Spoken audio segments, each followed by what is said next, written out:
Bismillah. Assalamualaikum warahmatullahi wabarakatuh.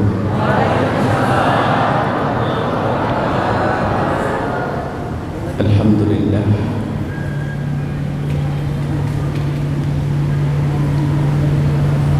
Alladzi akrama man syaa min ibadihi bil khuluqil hasan.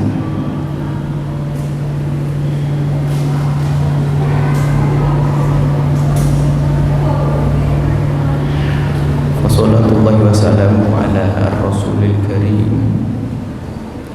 al-mab'uthi rahmatan lil alamin habibina sayyidina Muhammad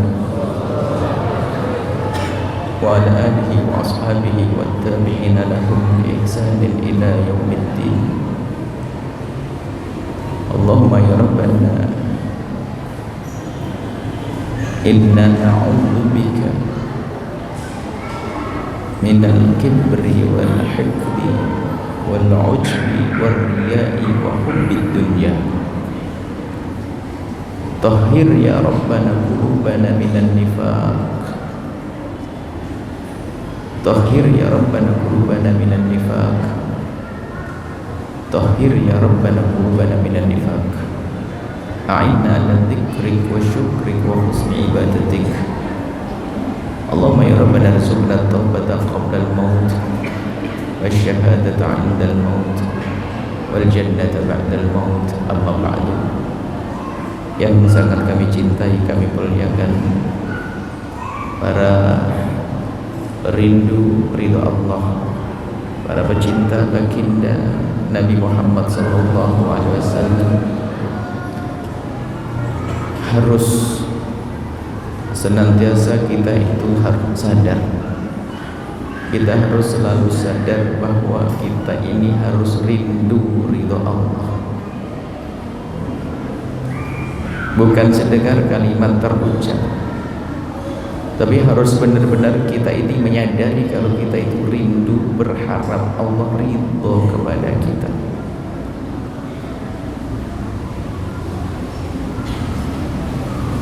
Dan juga harus kita sadari dengan sungguh kalau kita ini harus mencintai baginda Nabi sallallahu alaihi wasallam, bukan sekedar kalimat terucap. Mencari ridha Allah dengan kesadaran akan sampai, akan tapi kalau mencari ridha Allah hanya dengan ucapan di lisan, tidak akan sampai. Sebab kerinduan di dalam hati, bukan di lisan kita. Ridha Allah itu bagaimana? Kalau seorang hamba sudah mendapatkan ridha Allah, nggak akan disiksa di akhirat nanti. Kalau kita di dunia bekerja keras mengumpulkan uang untuk punya rumah yang layak, maka kalau seorang hamba mendapatkan ridha Allah, diberi oleh Allah surga yang indahnya tidak bisa kita kira-kira. Kemudian jika Allah sudah ridha kepada seorang hambanya, maka di saat di dunia pun dia akan mendapatkan ketenangan yang sesungguhnya.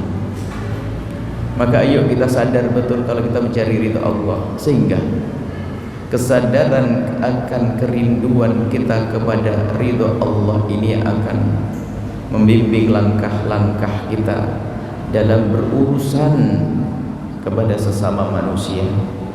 Maka muncullah manusia-manusia yang baik, baik dengan bapak ibunya, ridallah fi ridal walidain. Baik dengan bapak ibunya, enggak akan dia bertutur kata yang kasar, zalim kepada orang tua, tidak mungkin. Tidak mungkin dia akan mutus tali persaudaraan, enggak mungkin berebut waris. Sebab enggak mungkin dia itu berbohong dalam jual beli. Susah. Kalaupun dia enggak akan lama, dia akan segera kembali kepada Allah. Ini yang harus kita hadirkan dalam diri kita. Ada orang kelihatannya dia rajin sholat,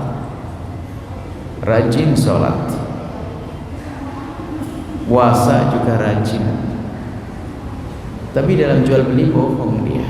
Yang dibohongi umat Nabi. Waktu sholat dia sadar tidak kalau Allah melihat dia. Kalau dia sadar waktu sholat Allah melihat dia, dia sadar Allah melihat dia. Waktu dia berbohong sadar tidak kalau Allah melihat dia. Kalau dia menyadari bahwa Allah melihat dia, akan susah untuk berbohong. Memang kita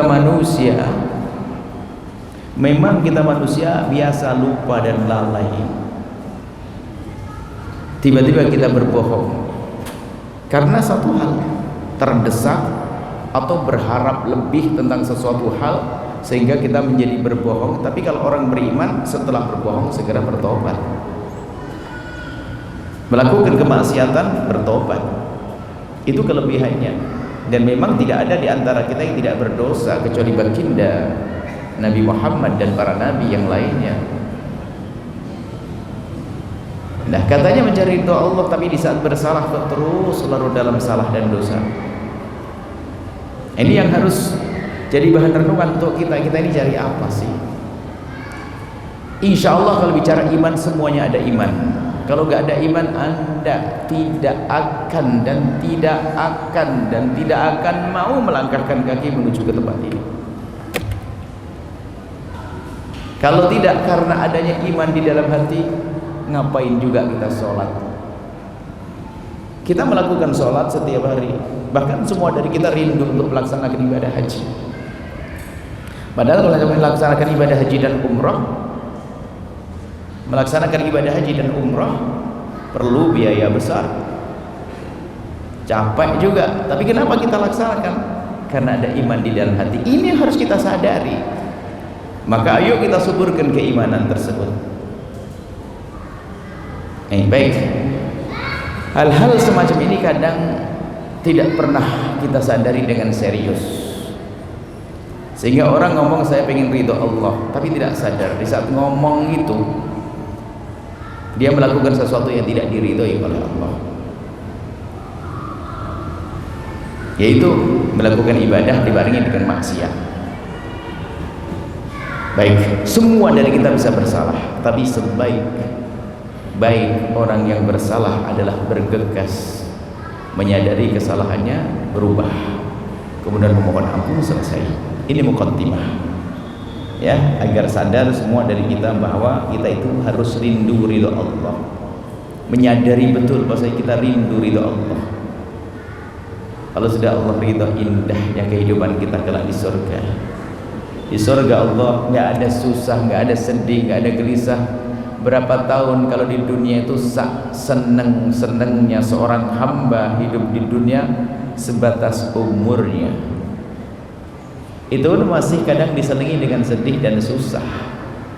Dia bahagia tapi kadang diselingi sedih dan susah. Dia suami istri yang bahagia betul, seorang anak bahagia dengan suaminya, dengan anak-anaknya, tiba-tiba harus melewati kesedihan, ibunya meninggal dunia, ayahnya meninggal dunia, atau anaknya meninggal dunia. Ada aja dalam perjalanan hidupnya, ada demam, flu, segala macam, karena memang itu di dunia. Tapi kalau di surga nanti dia akan mendapatkan keindahan, ditambah tadi yang rindu kepada baginda Nabi, dia akan melihat wajah Rasulullah sallallahu alaihi wasallam. Baik, kami akan hadirkan silsilah majelis-majelis yang di luar kota, kami jadikan silsilah bagaimana kita berbenah. Untuk bisa mengikuti silsilah, Anda tidak harus pergi ke Batam.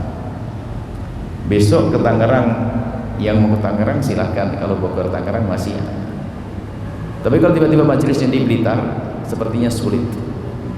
Tapi rutin silsilah ini Anda bisa mengikuti semua majelis-majelis ala di Al-Bahjah TV.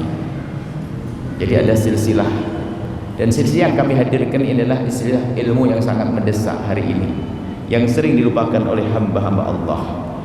Selama ini kita hadirkan ilmu bagaimana belajar sholat dan sebagainya, ilmu bagaimana menjadi baik, atau bahasa lain kita sering menghadirkan ilmu pupuk, menyuburkan tanaman. Tapi kita lupa bahwasanya kita perlu juga ilmu memangkas hama. Silsilah kita adalah ilmu memangkas hama, karena tanpa kita sadari kita sirami pupuk terus, tak taunya hamanya juga ikut subur, ngerogoti hati kita, ngerogoti amal kita. Sepertinya kita akan panen padi, tapi rumputnya juga panen, sehingga padinya pun menjadi tidak baik. Maka ilmu yang kami hadirkan adalah ilmu memangkas benalu, memangkas hama, yaitu ilmu membersihkan hati, mengenali akhlak-akhlak yang buruk agar kita jauhi. Sebelumnya kita di mana ya? Di Blitar atau di mana itu? Tulungagung. Kita coba hadirkan bagaimana kita membersihkan penyakit yang menjadikan kita, atau penyakit hati, yaitu terkagum-kagum, kerinduan, cinta kepada dunia yang berlebihan, dan sudah kita selesaikan di majelis tersebut. Sekarang kita akan membahas satu pembahasan. Ada sesuatu yang sangat dibenci oleh Allah, yaitu sifat merasa gede. Sebab gede itu, agung itu hanya milik Allah. Makanya mencoba mengambil gelar keagungan ini, maka akan dimurkai oleh Allah. Sombong. Dan sombong ini Masya Allah mengerikan. Kesombongan ini, sombong itu tidak harus orang kaya raya, bukan harus orang itu punya pangkat tinggi. Sombong itu penyakit di dalam hati. Ingat kaidah kita belajar, gak usah nengok orang lain ya. Kita perlu nengok diri kita sendiri deh, gak usah sibuk mengatakan si fulan sombong, si dia sombong. Ngapain kita sibuk urusan orang? Kok kayak kita bukan manusia lagi? Kita bicara ilmu sombong ini untuk kita. Semua orang punya bakat sombong dengan apa? Justru dengan apa yang Allah berikan kepadanya. Artinya kalau orang sombong itu telah banyak dosa kepada Allah. Di antaranya kurang ajar kepada Allah dan juga tidak syukur kepada Allah. Karena semestinya karunia yang Allah berikan kepadanya itu untuk mengabdikan diri kepada Allah, penghambaan, artinya itu menjadi rendah, bukan sombong. Lah kok malah apa yang Allah berikan kepadanya menjadi bahan untuk dia sombong. Berarti dosanya banyak orang sombong. Sombong itu kayak apa sih? Ada suatu ketika Nabi menyebutkan la yadkhulul jannata man kana fi qalbi mithqal dzarratin min kibrin. Enggak masuk surga loh ya kalau orang di hatinya itu masih ada sekecil biji sawi dari kesombongan. Artinya apa? Itu akan menjadikan dia harus mampir ke neraka dulu. Karena kesombongan itu akan membawa kepada dosa-dosa yang lain. Sombong mengerikan. Orang semua pun kita punya bakat sombong ya, kita punya bakat riya, kita punya bakat dengki, dan itu memang karena kita manusia, ada hawa nafsu di dalam diri kita. Dan jangan berkata aku sudah tidak sombong lagi, aku sudah tidak riya lagi. Oh. Yang benar adalah aku ada bibit-bibit itu, bahkan mungkin dia mengatakan di hatiku ada riya dan dengki, tapi aku harus perangi itu semuanya. Itu baru sukses. Karena di dalam diri kita ada hawa nafsu. Iyalah hawa nafsu itu yang menyeru seorang hamba untuk menjadi sombong. Di saat Nabi mau bersabda tentang kesombongan itu menghantarkan ke neraka, qala rajulun, seorang laki-laki berkata, ar-rajulu, gimana kisahnya jika seorang laki-laki yuhibbu ayyakuna thawbuhu hasanan wa na'luhu hasanatan. Ya Rasulullah, bagaimana kalau orang pakai baju bagus, sandalnya juga bagus? Maksudnya dia menggunakan segala sesuatu yang tampak bagus, Dicontohkan hanya baju dan sandal. Tentunya orang kan tidak hanya pakai baju dan sandal, bisa saja kendaraan, bisa saja rumah, sesuatu yang sifatnya zahir. Di saat seseorang pakai baju bagus, apakah itu sombong ya Rasulullah? Di saat seseorang pakai sandal bagus, apakah itu sombong ya Rasulullah? Dilanjutkan, di saat seorang pakai mobil bagus, apakah itu sombong ya Rasulullah? Nabi menjawab, innallaha jamil. Allah itu maha indah, senang, yuhibbul jamal, senang kalau hambanya itu juga jangan lecak-lecak amat, senang kalau berdandan bersih begitu, an-nadhafah, bersih sampai bersih terus minal fitr, potong kuku, rambut, keramas, sisir, semuanya pakai minyak wangi. Itu kan diajarkan semua oleh baginda Nabi, dan baginda Nabi itu dari Allah. Sebab Nabi la yantiqu anil hawa in huwa illa wahyun yuha. Nabi tidak berperilaku kecuali wahyu dari Allah. Nabi menjawab, Allah itu maha indah, senang keindahan ada pada hambanya. Lalu Nabi menjelaskan hakikat sombong itu ini loh, al-kibru batarul haq wa ghamtun nas. Sombong itu jika tiba-tiba dirimu menemukan, jika engkau menemukan dirimu menolak kebenaran yang dikirim kepadamu, gara-gara yang nasihati lebih muda dari dia, bukan selevel sama saya, sombong ente. Masa nasihati aja harus kiai gede? Sudah begitu jarang ketemu kiai gede karena memang jarang ngaji. Terus kapan bener manusia kayak begitu?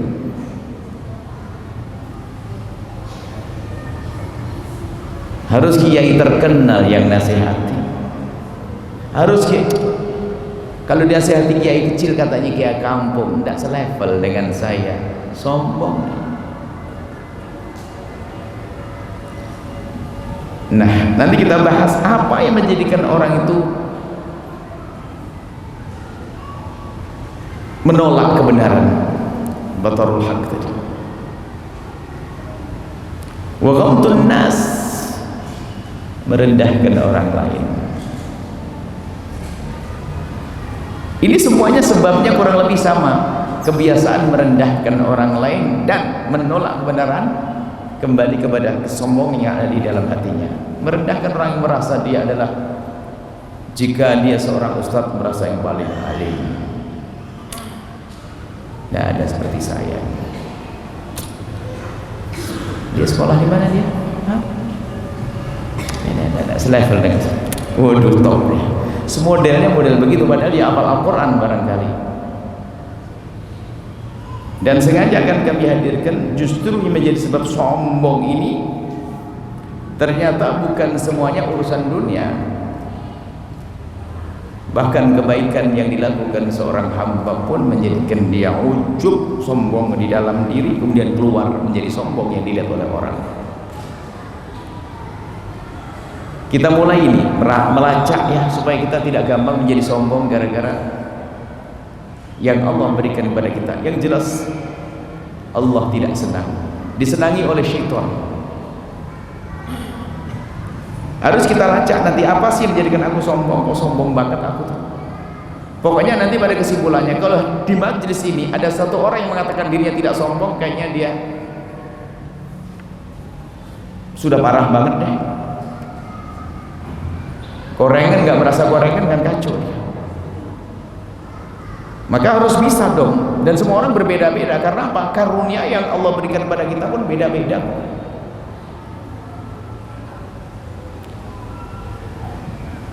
Kisah kejahatan pertama yang terjadi pada makhluk Allah adalah kisah sombong. Karena ada makhluk yang namanya iblis. Iblis itu bukan dari golongan malaikat. Dia percaya tentang adanya Tuhan Allah, beriman kepada Allah, dan beribadah kepada Allah.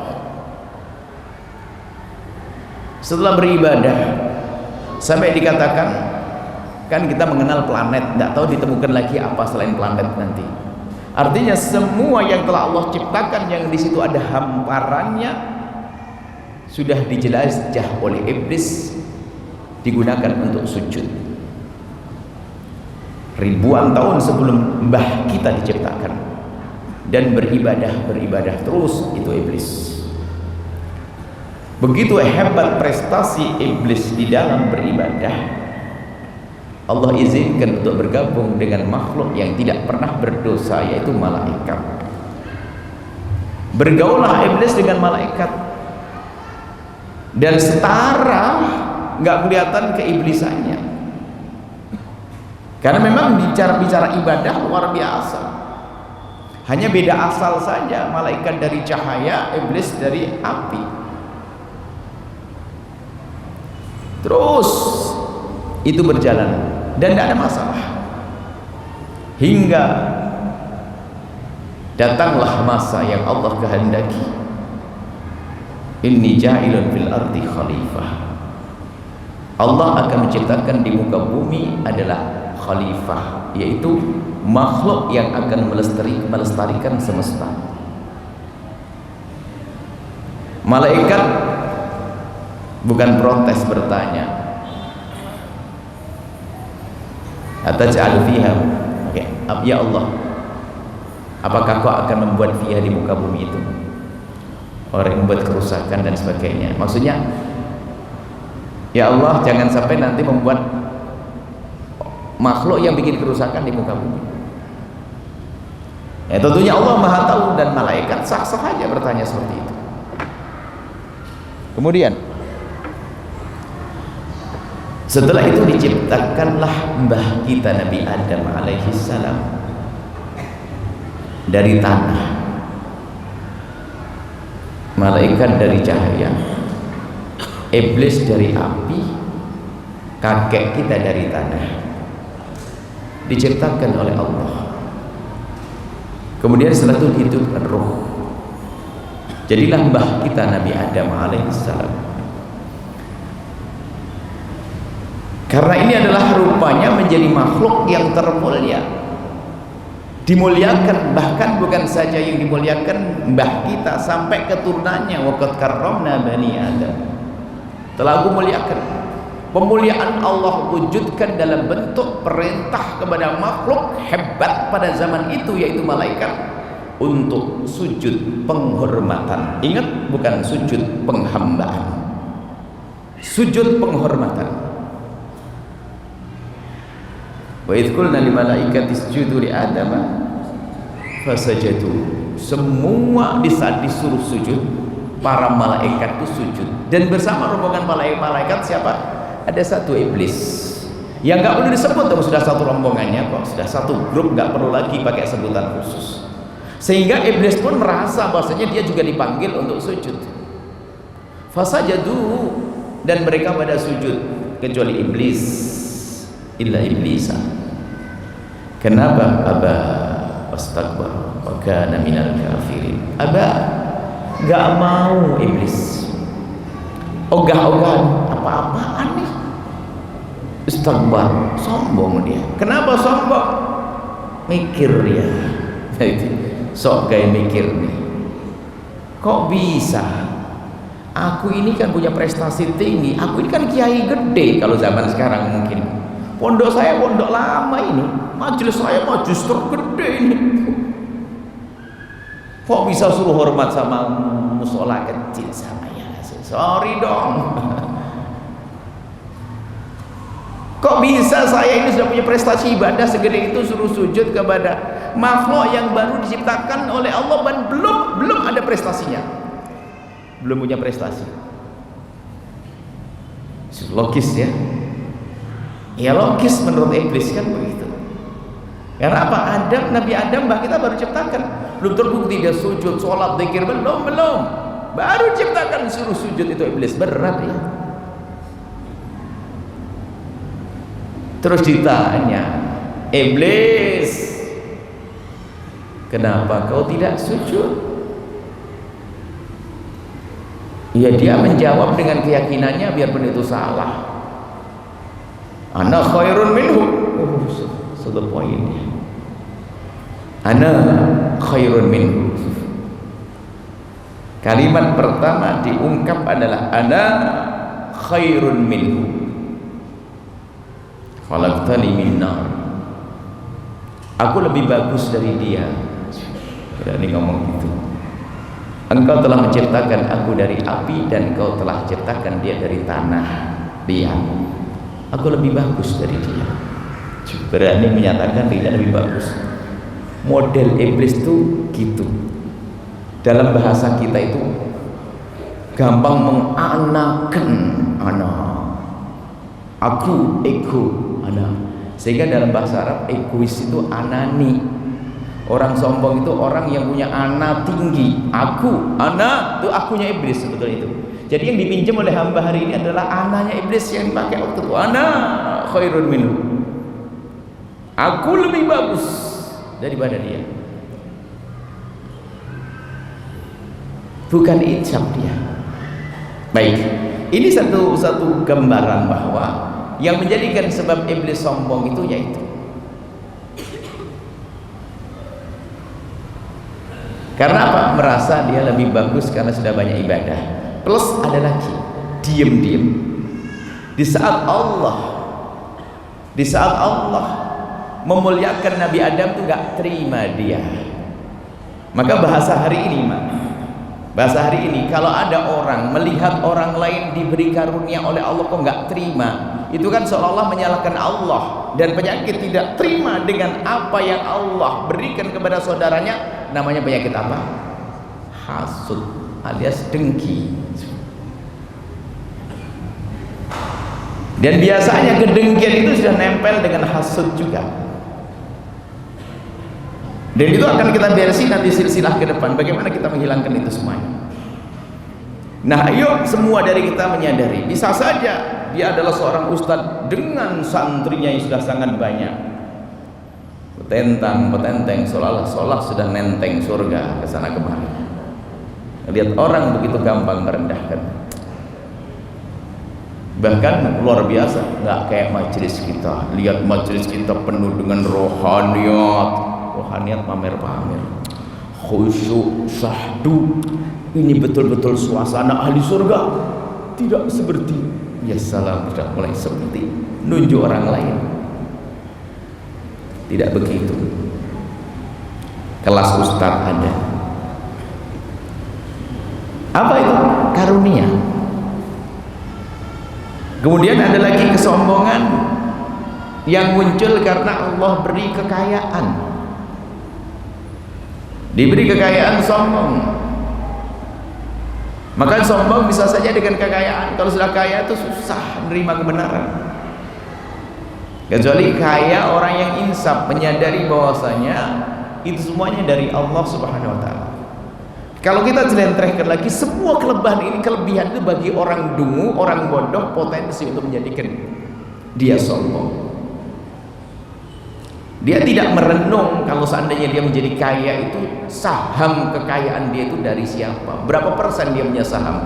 Jawabannya adalah 0. Kecerdasan Allah yang kasih, modal Allah kasih, kesempatan Allah kasih, semua dari Allah. Dan kalau diajak merenung, dia tuh sadar bahwa dia ahli iman, dia bukan orang kafir. Kalau ditanya sadar, cuman dia lupa. Coba ditanya dari mana kau bisa begini? Allah, cuman dia terlena lupa. Dan lupa ini kalau tidak segera sampai kesadaran jadi iblis beneran. Iblis tuh diingatkan nggak bisa. Makanya kita itu punya potensi untuk sombong itu semuanya. Penyakit-penyakit itu potensi. Cuman kelebihannya kalau kita adalah anak cucu Nabi Adam, di saat diingatkan segera insaf dan sadar. Kalau iblis diingatkan malah berhujjah, ana khairun minhu, aku lebih bagus daripada dia. Nabi Adam bisa diingatkan oleh Allah urusan buah khuldi, diingatkan oleh Allah, tidak banyak kata, langsung Rabbana dhalamna anfusana, langsung insyaf. Itu mbah kita. Ya Allah, sungguh kami telah berbuat zalim pada diri kami sendiri. Wa lam taghfir lana wa tarham Jika Engkau tidak mengampuni kami ya Allah dan berikan kasih yang kepada kami, niscaya kami akan menjadi orang yang jauh daripada kebenaran, sesat, zalim kami. Duh, itu kan mbah kita Nabi Adam. Maka jangan sampai kita cucu Nabi Adam ngambil sanad ilmu dari mbah iblis. Jadi ada dua manhaj, manhaj abawi Abuna Adam sama manhaj iblisi. Dua madhab iblis sama madhab Nabi Adam. Makanya kalau merasa anaknya Nabi Adam, hendaknya kita manhaj siapa? Nabi Adam. Kalau diingatkan langsung Rabbana dzalamna. Ini kunci memangkas kesombongan yang memang ada pada kita kok. Ada pada kita. Cuman dengan Rabbana dzalamna anfusana ini adalah hilanglah kesombongan. Insam alias sadar, hasud. Dan kita perlu merenung apa sih yang menjadikan kita sombong. Dan memang orang lucu kalau sombong, kata Imam Ali itu. Sombong manusia tu'arrikuhul baqah. Mau sombong dia tidur di tikar, gatelan nggak bisa tidur gara-gara kepinting. Kena nyamuk, urusan dengan nyamuk kecil aja bingung. Tu'arrikuhul arqah, mau sombong. Jujur manusia, ibu, bapak, sama kucing. Kucing itu biarpun dia tidak mandi 10 hari sebulan, kita meluknya masih tega. Coba kalau orang tidak mandi sebulan, ayo mau sombong, kalah kita sama kucing. Kucing itu kucing kampung itu loh. Kalau kucing manja itu kan kucing apa namanya, anggura itu kan karena orang bosnya aja yang memanjakan. Kucing itu biasa kita peluk, tidak pernah kita mandikan dia, bahkan dia paling takut dengan air kok. Mau sombong apa kata Imam Ali? Mau sombong manusia ini. Apa yang disombongkan? Asalmu itu dari air yang hina, air mani.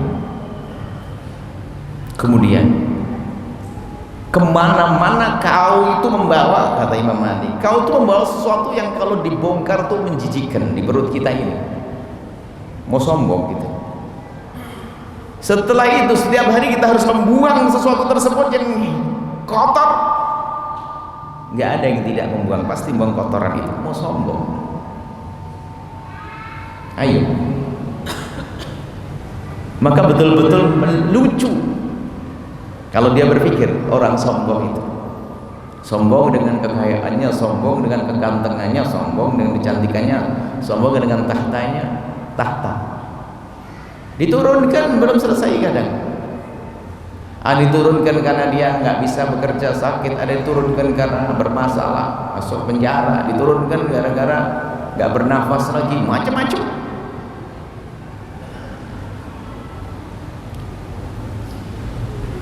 Dan memang harus belajar ini ilmu seperti ini, sehingga kalau orang sudah benar cara belajar membersihkan hati, menata hati, nggak ada masalah jadi orang kaya, nggak jadi masalah jadi pejabat tinggi. Karena apa? Tawadhu, nggak akan sombong dia.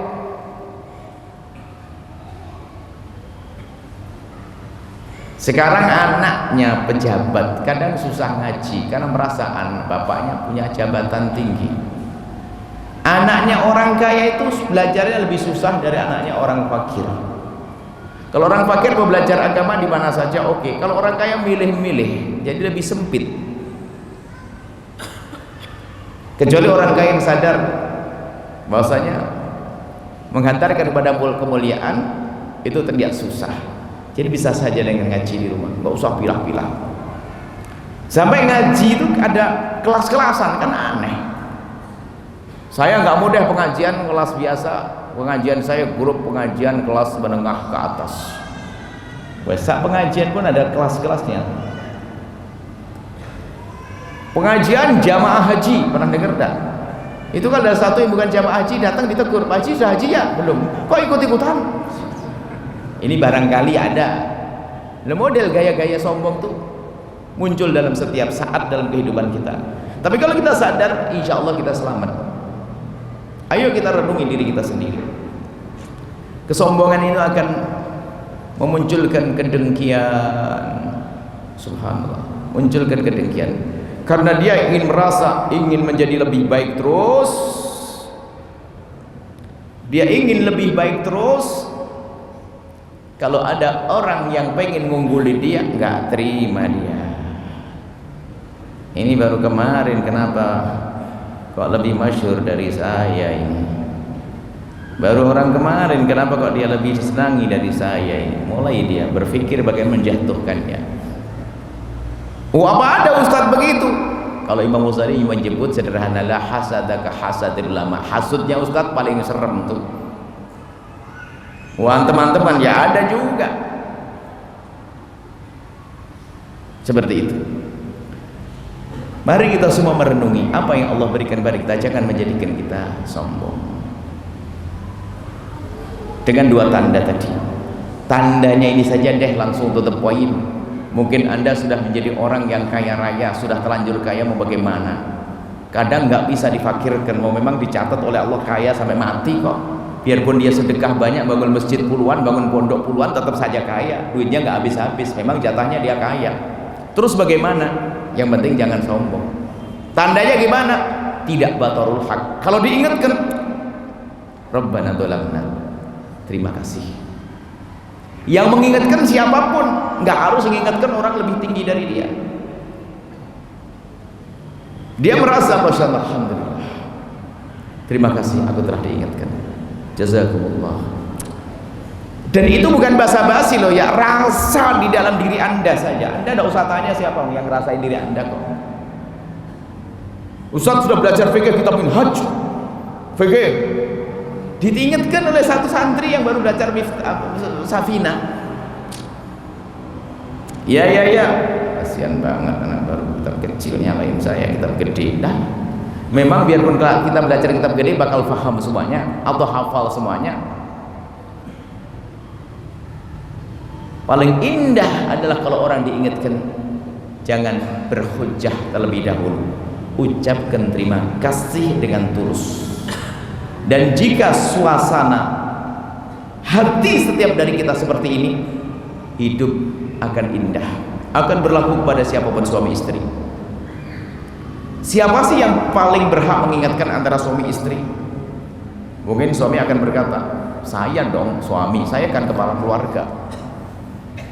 Seolah-olah istri gak boleh ngingetin. Ya salah dong, siapapun berhak untuk saling mengingatkan. Maka sering slogan hidup yang sering kamu serukan, jadikan hidupmu adalah hidup yang biasa, saling mudah mengingatkan dan mudah diingatkan.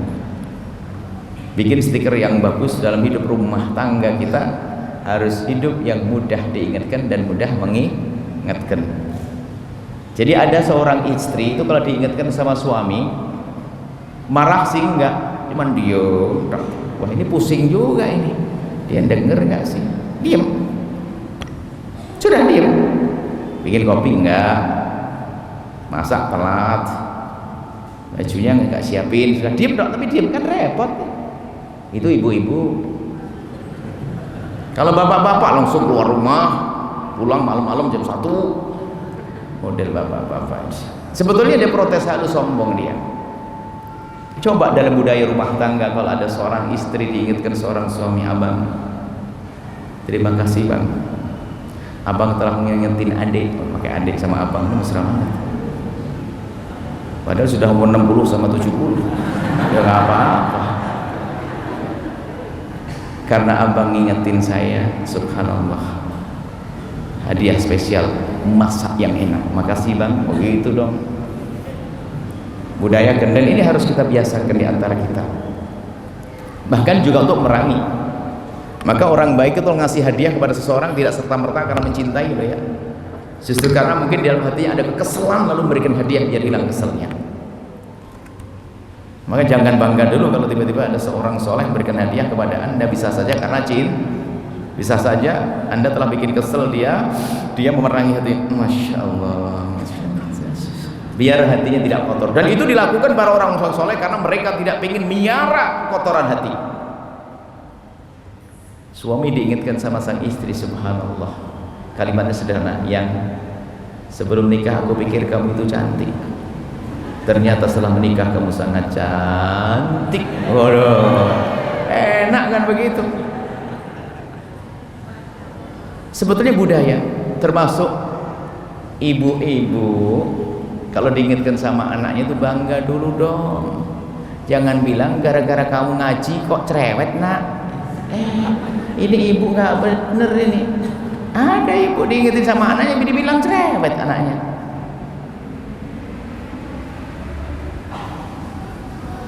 Dibilang cerewet anaknya. Jadi biasakan kita menerima kebenaran yang disampaikan oleh siapapun, walaupun dia adalah secara zahir di bawah kita. Ujian dong. Nah ini adalah yang harus kita jadikan bahan evaluasi. Apa tadi? Kalau tiba-tiba suatu ketika ada orang mengingatkan, memberikan petunjuk kebaikan kepada kita, kok kita kesel, hati-hati. Ada benih kesombongan atau bahkan sudah dipenuhi oleh kesombongan hati kita. Itu sangat biasa. Ada orang, coba saja suatu ketika Anda diingatkan seseorang, terima kasih, pernah enggak? Pernah ya? Ya Allah, masalah kalau tidak kamu ingat, tidak tahu apa yang terjadi. Sebetulnya kan begini, kebaikan itu ya tetap kebaikan, baik sifatnya duniawi atau ukhrawi kan sama saja. Cuman kita itu kadang karena tumpulnya pikiran kita, hati kita itu, kita susah menerima kebaikan-kebaikan yang abadi. Contoh, kita itu kadang kalau dinasihati oleh seseorang tuh pengennya harus dengan cara begini, ngatur yang nasihati. Memang di sana ada pendidikan dari baginda Nabi. Kalau kita ingin nasihati seseorang, hendaknya dengan cara yang baik, itu iya. Tapi di saat kita diingatkan oleh seseorang dengan cara yang tidak baik, apakah itu artinya kita harus menolak? Enggak dong. Imam Ghazali membuat sebuah contoh. Ada seorang mengingatkan kita, tapi gak enak banget caranya, bentak-bentak. Ada satu orang duduk, tiba-tiba di belakangnya itu ada kalajengking merambat. Kalajengking di bajunya, setelah baju kan ke leher. Manusia kalau sudah ke leher kan refleks ya nak? Leher pasti begini kan? Kalau kalajengking itu diganggu, pasti dia akan nyengat. Sebelum ke leher, ini temannya di belakang tuh sambil teriak, mukul, kalajengking, sampai kalajengking mati terkapar begitu. Sakit yang dipukul itu. Anda yang tubuh Anda yang dirambat ya, yang kalajengking merambat ke badan Anda terus dipukul begitu, lalu kalajengkingnya terkapar.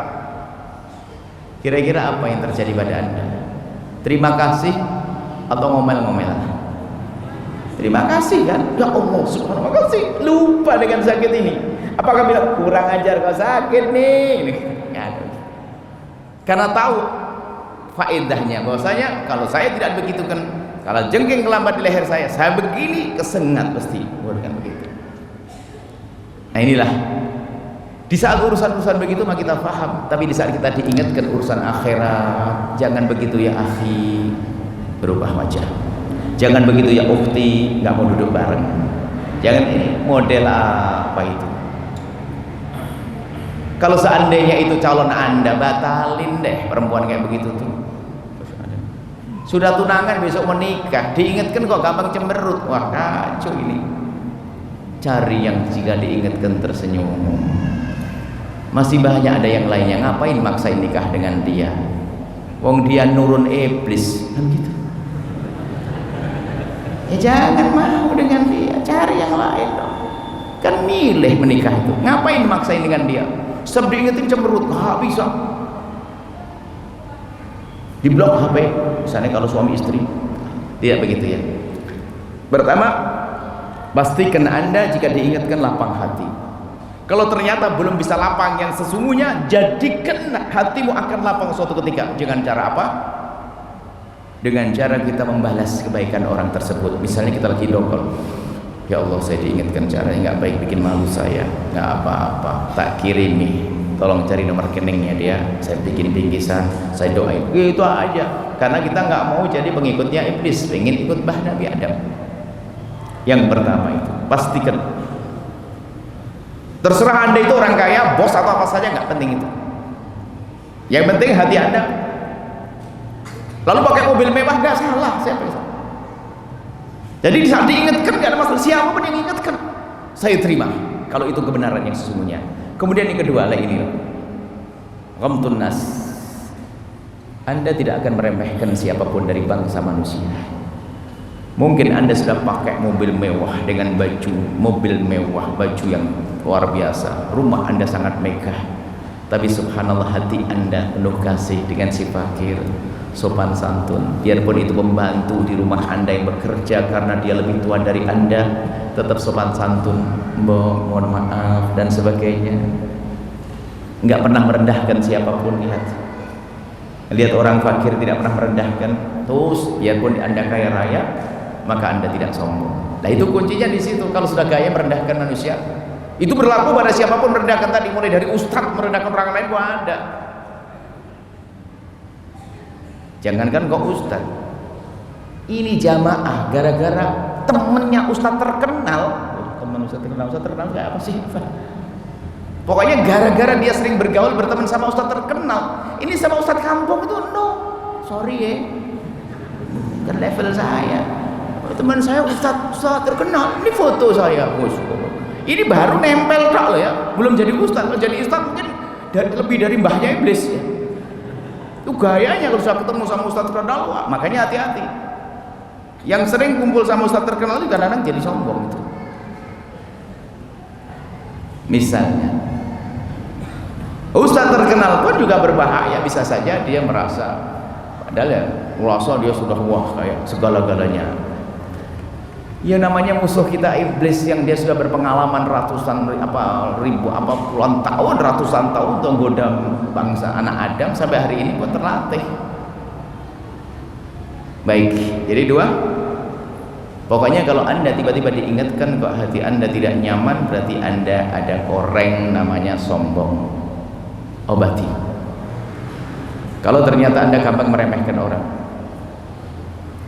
sebab ini kalau tidak dipangkas kesombongan itulah menjadikan kita itu jadi ustadz nggak bener, jadi pejabat nggak bener, kakak adik rebut waris dengan teman baca bener semuanya karena kesombongan, pengen jadi lebih bagus semuanya urusan dunia. Baik, ini dulu insyaallah pada malam hari ini. Yuk kita mangkas kesombongan. Siapapun Anda, kalau diberi Allah kekayaan bukan dilarang, sebab yang di surga itu macam-macam orang. Orang melarat juga ada di surga, orang kaya juga ada di surga. Abu Hurairah sangat melarat, rat di surga. Abdurrahman bin Auf surga. Di surga juga ada rakyat jelata, ada juga raja Sulaiman, Raja Daud. Jadi bukan berarti yang jadi raja nggak boleh masuk surga, enggak dong.